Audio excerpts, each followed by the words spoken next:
다음은 델리트입니다. 델리트 문장을 이용하면은 테이블에서 기존의 행을 삭제를 할 수가 있어요. 다만 삭제를 할 때 참조 무결성 제약 조건에 주의를 해야 됩니다. 이 말은 무슨 말이냐면요, 두 개의 테이블이 있는데 하나의 테이블의 어떤 열이 다른 테이블의 열을 참조해서 값을 입력해야 된다면은 다른 테이블에서 참조되고 있는 테이블의 행은 삭제가 되지 않을 수도 있다는 거예요.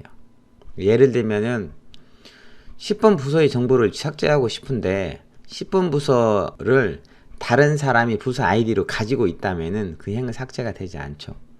또 다른 예로 인플로이즈 테이블에서 어떤 사원의 매니저 정보를 삭제하려고 하면은 그 사원의 매니저 정보를 먼저 다른 걸로 변경해 줘야 삭제가 되듯이, 이렇게 참조 무결성 제약 조건이 걸려 있는 경우에는 삭제가 되지 않는다는 거 알고 계셔야 됩니다. 델리트 문장을 이용하면은 기존의 행을 제거한다고 했잖아요. 구문은 델리트 그 다음에 from 테이블명입니다. from은 생략이 가능하고요. 그리고 웨어절 조건을 이용해서 삭제하려고 하는 행을 찾는 거죠.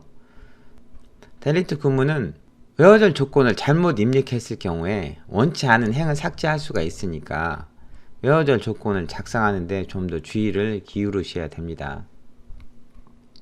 데이터를 삭제하는 구문은 델리트만 있는 건 아니에요. 테이블 자체를 드롭 테이블로 지울 수도 있고, 그 다음에 트렁케이트라는 구문을 이용해서 데이터 전체를 한꺼번에 비우기도 합니다. 트렁케이트와 드롭 테이블 구문은 10장 테이블 생성과 관리에서 배우게 될 거예요. 델리트 구문을 연습하기 위해서 인플로이즈 테이블 이용하면은 나중에 인플로이즈 테이블 데이터를 가지고 실습을 못하게 되니까 샘플 테이블 하나 만듭니다. 업데이트 영상에서 여러분이 EMPG라는 테이블을 만들었다면 다시 만들 필요는 없어요. 그때 얼터 테이블 구문을 이용해서 제약 조건을 추가했었잖아요. 사원의 아이디에는 프라이머리 키 제약 조건을 걸었고요. 그 다음에 매니저 아이디는 인플로이 아이디를 참조하는 웨리키 제약 조건을 걸었었어요. 이 웨리키 제약 조건을 건 이유가 델리트에서 참조 무결성 제약 조건에 의해서 삭제가 되지 않는 행이 있다는 걸 보여주기 위해서입니다. 이 테이블이 미리 만들어져 있다면 실행할 필요는 없죠. 안 만들어져 있다면 다시 작성하셔야 되고요. 간단한 행 삭제 구문입니다. delete from EMPs where employee id는 104, 사원 번호가 104번인 사원의 정보를 삭제해 주세요 라고 하는 것이죠. 삭제해 보도록 하죠.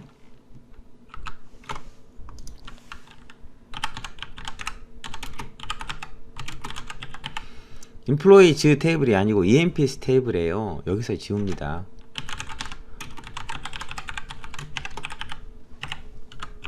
자, 이렇게 employee id는 104라고 했죠. 실행시키면은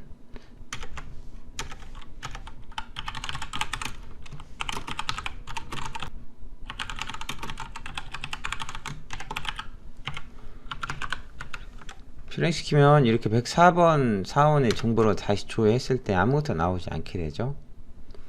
업데이트에서도 롤백과 커밋에 대해서 잠깐 언급을 했어요. 만약에 조건을 잘못 주어서 삭제를 안 해야 될 걸 했다라고 하면은 롤백 명령으로 작업을 취소를 시킬 수 있습니다. 방금 삭제했는데요. 롤백하고 셀렉트 구문을 다시 실행시켜 봐요. 이렇게 그러면 다시 되살아나죠. 롤백 였고요. 저는 다시 삭제해 놓겠습니다. 삭제하고요. 자, 그 다음 거 보죠. 이 구문은 앞에 구문과 똑같은데 웨어절 조건에서 비교되는 값만 달라요.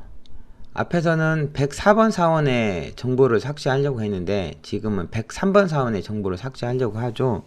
그런데 슬라이드에서 보듯이 에러 메시지가 발생해요.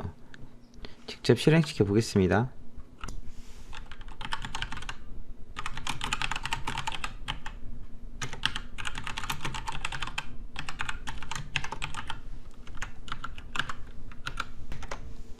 이렇게 103번 사원의 정보를 삭제하려고 하면 삭제가 되지 않죠. 그거는 103번 사원은 누군가의 매니저이거든요. 그래서 다른 사원의 매니저 아이디에 103번 사원의 아이디가 들어있기 때문에 삭제가 되지 않는 겁니다. 제약 조건은 11장에서 더 자세하게 설명해요. 그때 제약 조건에 대해서 알아보겠습니다. 여기서는 행을 삭제하려고 할 때 제약 조건에 의해서 삭제가 되지 않을 수도 있다라는 것만 알아두시면 됩니다. 이번에는 다른 탭으로 이용한 행 삭제인데요. 이건 사실 어렵진 않은 내용이에요. 예제를 위해서 dpg라는 테이블을 만드는데 굳이 이 테이블을 만들지 않아도 실습은 할 수 있습니다. 그래도 앞에서 employees 테이블의 4번을 empg라고 만들었기 때문에 department라는 테이블의 4번도 하나 만들어 놓죠. 나중에 이 테이블 쓸 수도 있어요.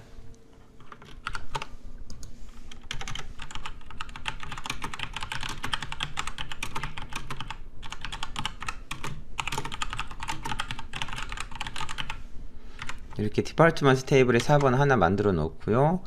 이 테이블을 이용해서 삭제하는 쿼리를 설명하겠습니다. 다른 테이블을 이용한 행 삭제는 어려운 건 아니에요. 서브 쿼리를 이용하면 되는데요. 서브 쿼리는 웨어절 조건에 비교되는 값 위치에 올 수 있다고 했잖아요. 여기서도 마찬가지로 디파트먼트 아이디와 비교되는 값 위치에 서브 쿼리가 왔죠. 이 서브 쿼리에 dpch라는 테이블을 썼는데요. 굳이 dpch 테이블 쓰지 않고 디파트먼트 테이블을 써도 결과는 같습니다. 이 서브 쿼리에서는 부서의 이름이 shipping인 부서의 아이디를 찾고 그 부서 아이디에 해당하는 사원들의 정보를 삭제해 주세요 라고 하는 거예요.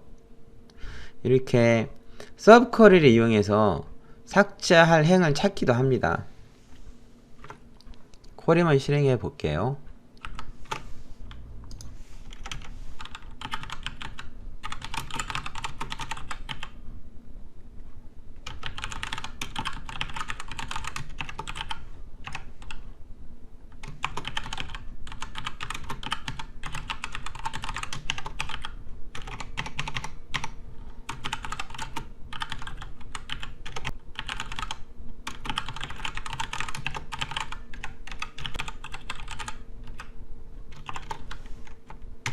이렇게 실행시키면은 45개 행이 삭제되었다고 메시지가 나오죠. 다른 테이블을 이용한 행 삭제 제목은 좀 어려워 보이지만 실제로는 어려운 내용은 아니죠. 서브컬을 이용해서 삭제할 행 조건을 지정할 수 있다는 겁니다.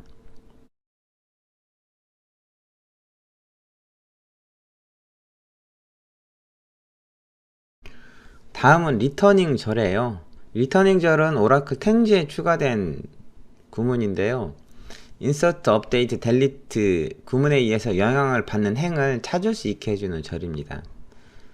이거는 SQL 디벨로퍼에서 실행하면은 바인드 변수의 값을 입력하라는 창이 실행되어서요. SQL 커맨드 라인을 이용해서 확인을 해 보셔야 돼요. SQL 커맨드 라인은 여러분이 직접 실행시키고 저 구문을 작성해 보세요. SQL 커맨드 라인을 실행시켰죠. 먼저 연결을 해야겠죠.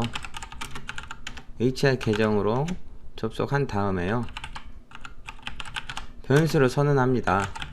emp name이라는 변수는 문자 열을 50자까지 저장 없이 있도록 선언하고요. emp 셀은 넘버 타입으로 선언합니다. 변수가 잘 정의가 되어 있는지 확인하시고요. 그 다음에 delete 구문을 실행시키는데요.